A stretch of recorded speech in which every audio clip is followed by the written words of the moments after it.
Voilà pourquoi David a dit dans le psaume 139, il dit, Éternel, sonde-moi et connais mon cœur. Sonde-moi et éprouve mes pensées. Écoutez David, il dit, vois si je suis de la mauvaise voie et ramène-moi dans la voie de l'éternité. Frère, la plus grande prière, ce n'est pas de dire à Dieu, révèle-moi les noms des gens. Révèle-moi les adresses des gens. Révèle-moi l'état d'âme de ma belle-mère. Révèle-moi l'état d'âme de mes collaborateurs. Révèle-moi l'état d'âme de ces hommes. La plus grande prière, c'est dire à Dieu, révèle-moi mon état d'âme à moi-même.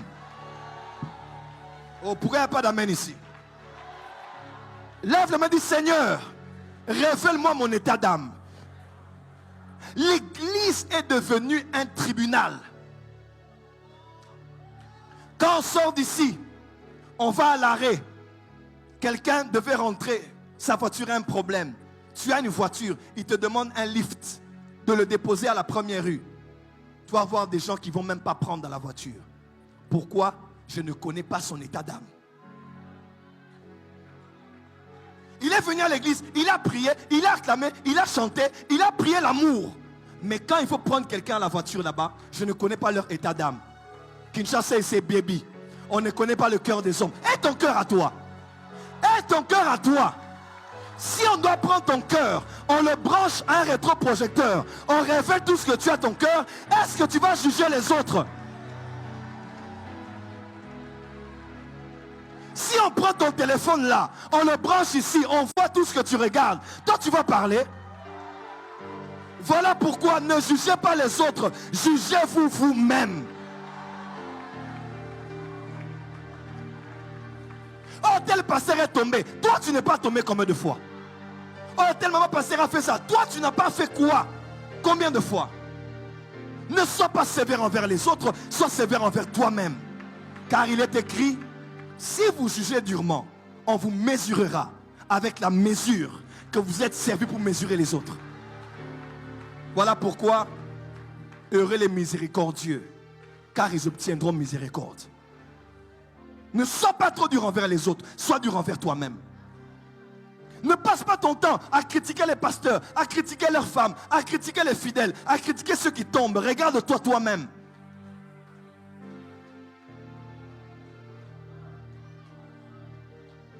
La sœur là est tombée, elle est même enceinte. Toi, tu as voté combien de fois?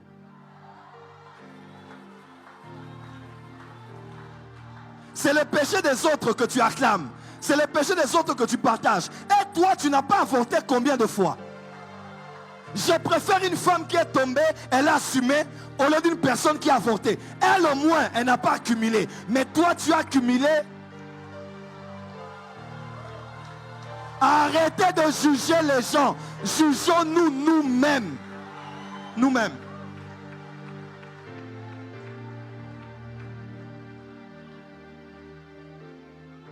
Les païens sont des fois mieux que les chrétiens. Les musulmans, moi j'ai vécu au Bénin, au Nigeria, quand c'est la période de Tabaski, les musulmans nous partageaient la nourriture. Et on mangeait ça sans penser qu'il y a des démons dedans. Mais aujourd'hui, une chrétienne de l'église mange, elle t'appelle pour manger avec elle. Eh, Kinshasa baby, poison. La communion fraternelle a disparu. Et pourtant, acte 2, verset 42, il persévérait dans l'enseignement des apôtres, dans les prières, dans la fraction de pain et dans la communion fraternelle. On ne partage plus le pain aujourd'hui parce qu'on soupçonne tout le monde. Et pourtant, 1 Corinthiens 13 dit, l'amour ne soupçonne pas le mal.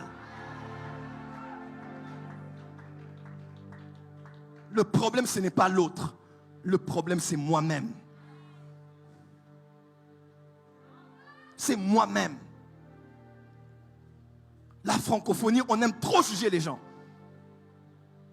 On aime trop comparer avec les autres. Frère, juge-toi toi-même. Arrête de juger le foyer des autres et ton foyer à toi.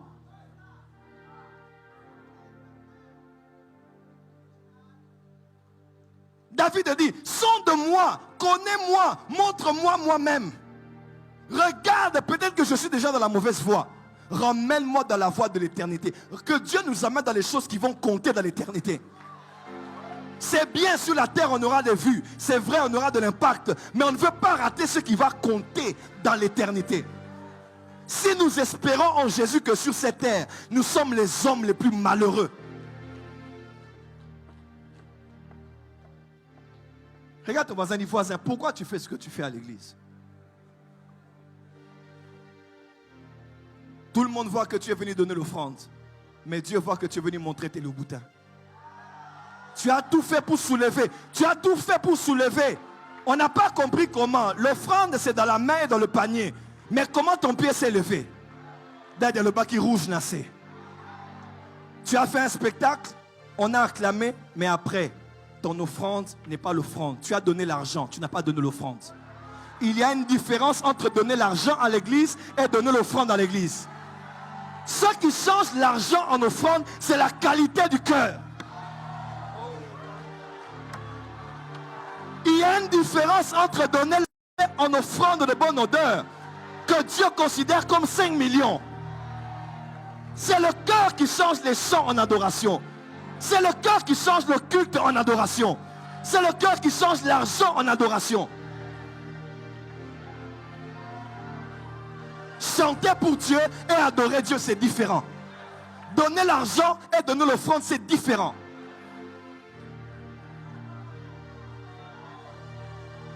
Prêcher un bon message et annoncer la voix de l'Éternel, c'est entre ces deux choses différentes.